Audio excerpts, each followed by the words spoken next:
Hey guys, welcome to a WrestlingRumors.net review of ESPN's E60 Beat Between the Ropes.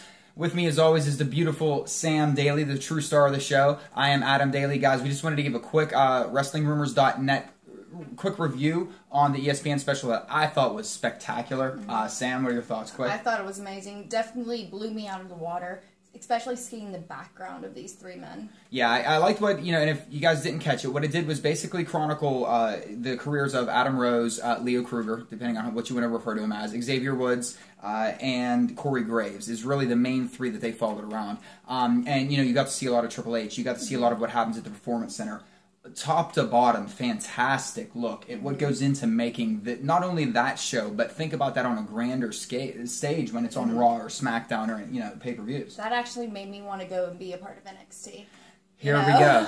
Maybe this is her tough enough I've always application. Said I don't right think here. I would ever fit in with WWE. I don't think I'd ever really want to go do that and be like a pro wrestler in the WWE field. But going and seeing that behind-the-scenes stuff with NXT, that actually seems like something I wouldn't mind being a part of and just going and learning from all of them. It was remarkable. Well, you can tell it was amazing. The locker room is amazing. And that's one thing I think that you could definitely tell. And granted, guys, this is I've only been in one locker room in my life. I've only worked one show. And what Triple H said at the beginning, when you're in front of 80,000 people, that's a rush that you can never take away. Guys, when I worked a show, I was maybe in front of 30 people, something like that. And at 30 people, you can't take that rush away. You really can't. And shout out to Ronnie Starks for making that happen.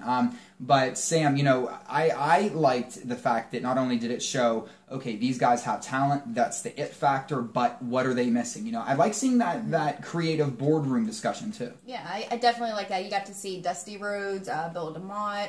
Who else was in there? Oh, you name it. Michael Cole was in there. There were so many legends in there working with young talent, trying to develop them and develop their characters and what's going to work and trying to progress them into the company, and it's phenomenal. And the funny thing is that, listen, I'm as big of a WWE mark as I am a critic. It's really weird with me and Triple H, but this shows, I think, the true passion he has for the business, but also his vision of what wrestling should be. I loved seeing them. They had footage of him on stage, basically giving the light manager, directions of when the light needs to hit a certain person directly, spotlight, whenever he comes out. I loved seeing that, him going out there and helping people create their entrances and creating their characters, not just being the CEO head person and having everyone else just run it. He's actually in there in depth with everybody. Absolutely agree. And is helping mold the talent of the future. Yeah. I love it. And I like the fact that he's so hands-on because he understands the psychology of the business.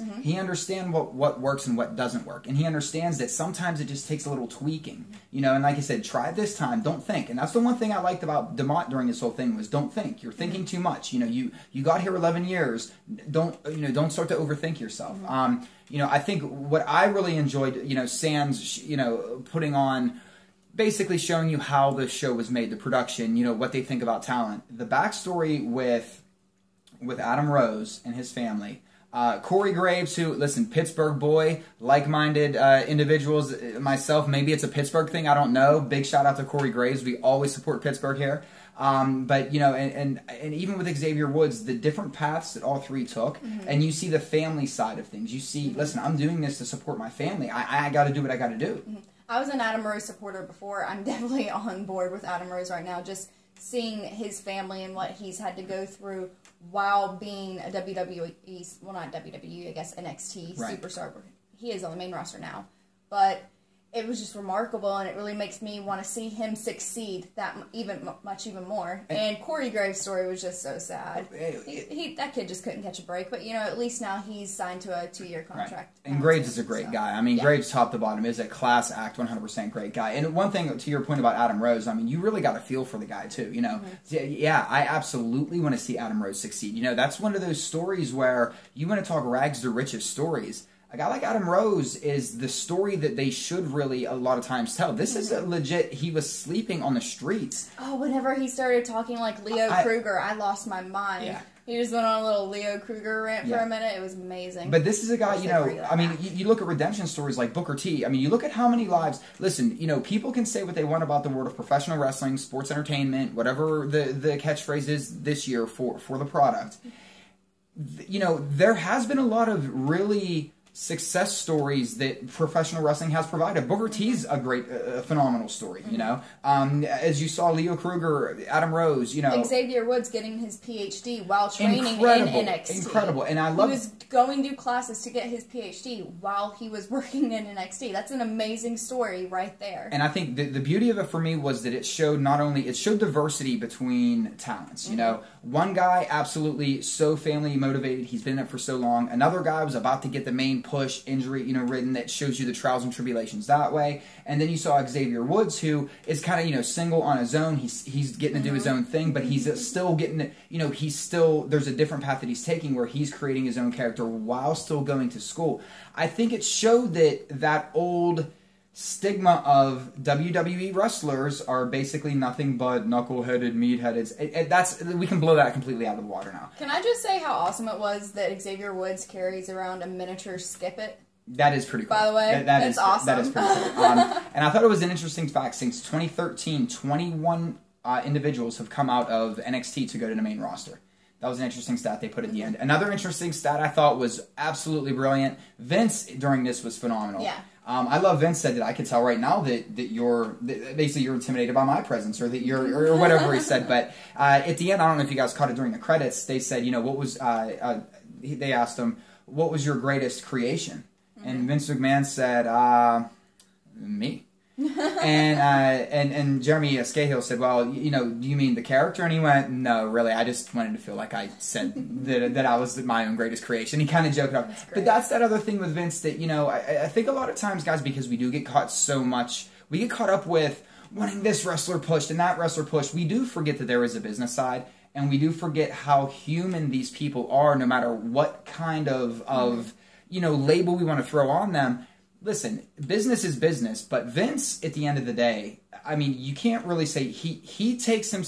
He would never, and he always says it. He wouldn't ask somebody to do something he wouldn't do himself. So you can't. There can't be a knock on Vince really when it comes down to it. Yeah, I mean, everybody can be nitpicked. I understand that, but with him, with his passion, with Triple H's passion, they really showed that there is something special in professional wrestling, in sports entertainment, because it doesn't just have to be WWE, guys. You know, but. Yeah, but I think, you know, 21 people coming out of that, I love that it showed just, it's not like it was in the 80s. Yeah. It's different. It's polished. It's groomed. It's more together. I loved it. And I loved the fact that whenever they first came in, they kind of had like, it was like a college room setting where they were having like a board meeting or something with all the talent. And Triple H was just like welcoming them to NXT and just talking about how, you know, some of them are going to make it to the main roster, but some of them aren't. I just thought it was an interesting setup. They literally are paid to go be there and trained to be talent. I don't know. I guess I never believed the fact that they got paid to go there and just trained to be talent. You know, maybe they get to the main stage, maybe they don't. I just think it's fucking awesome. Something that was fun for me was anytime they would show one of the boardroom skits or backstage things, pausing the TV and playing like, let's see who we can pick out. Like Paige and Emma sitting next to each other and stuff like that. But I was disappointed there was no Tyler Breeze. There was this thing going around online saying the Tyler Breeze snippet from E360 leaked. And I was like, no, I'm not clicking on it because I don't want anything ruined. I didn't want to miss anything. And lo and behold, he's not even on there. Yeah. So now I got to go back and watch that clip. It was more of a teaser. My disappointment was I wish they would have followed one of the divas around. Yeah. I do wish they would have incorporated what it was like becoming a WWE or NXT diva. And you know, whether it was Charlotte, but whether no it was... one cares about the divas.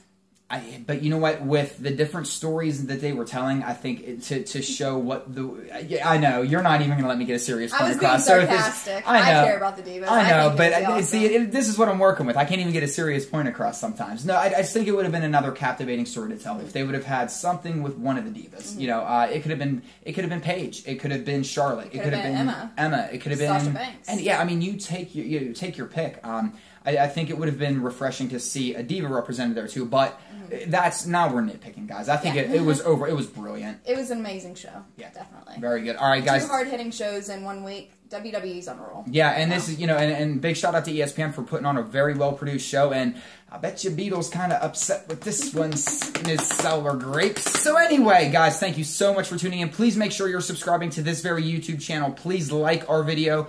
Spread the word that we are now on WrestlingRumors.net. Make sure you're checking out that website. This is Sam Daley at LadyNexus13 on Twitter. I am Adam Daley at AdamDaley13 on Twitter. For everyone at WrestlingRumors.net, thank you so very much, and we'll see you next time.